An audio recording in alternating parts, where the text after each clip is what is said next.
Muito boa noite, senhoras e senhores. Deixa eu dividir um caso interessante com vocês. Vocês já perceberam que todo paciente, toda pessoa que tem problema de intestino também acaba tendo problema de sono?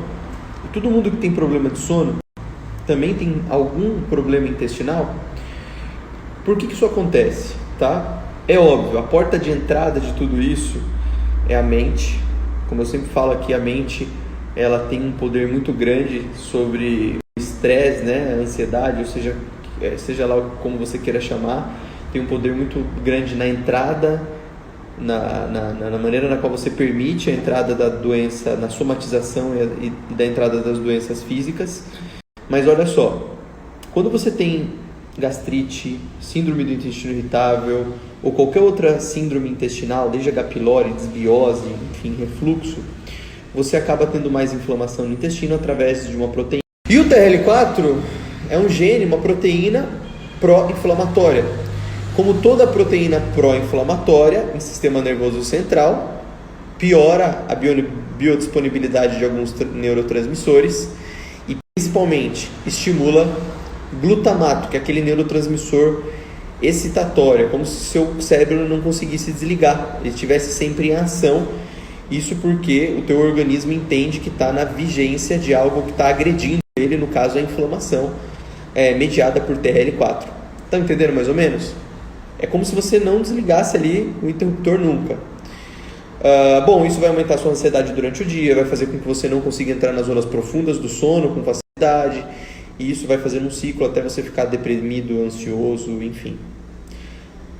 Porta de entrada, cabeça, precisa tratar a cabeça. Só que quando altera a química, também precisa tratar a microbiota, tipo de alimentação certa e inflamação intestinal.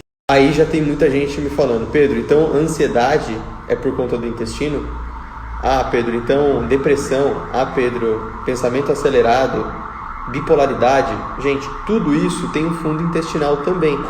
Não é só causado pelo intestino. Existem outros gatilhos, mas se o intestino, ele produz as bactérias do intestino e tudo aquilo que está no intestino, na verdade, produz neurotransmissores relacionados ao bem-estar, como serotonina, dopamina, GABA, enfim. E ele também mexe com o comportamento, porque ele mexe com a inflamação do intestino corre a corrente sanguínea inteira. É óbvio que por várias vias o intestino vai influenciar também na sua saúde mental. Então, você poderia ser uma pessoa muito melhor se você tivesse um intestino melhor. Pensa que o intestino é a principal porta de entrada, é a linha de comunicação do meio interno para o meio externo. Então, se você tem um intestino muito permeável, ou seja, o intestino é um filtro.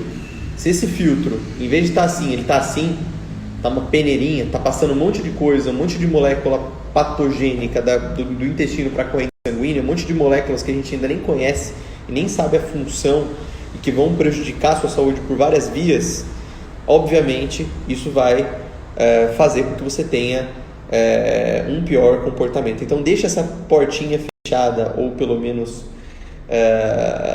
controlada, né? Esse filtro funcionando de maneira adequada, consumindo alimentos que são variados, fibras, frutas, alimentos pré-bióticos, variedade nutricional, enfim, tudo aquilo que eu falo sempre aqui.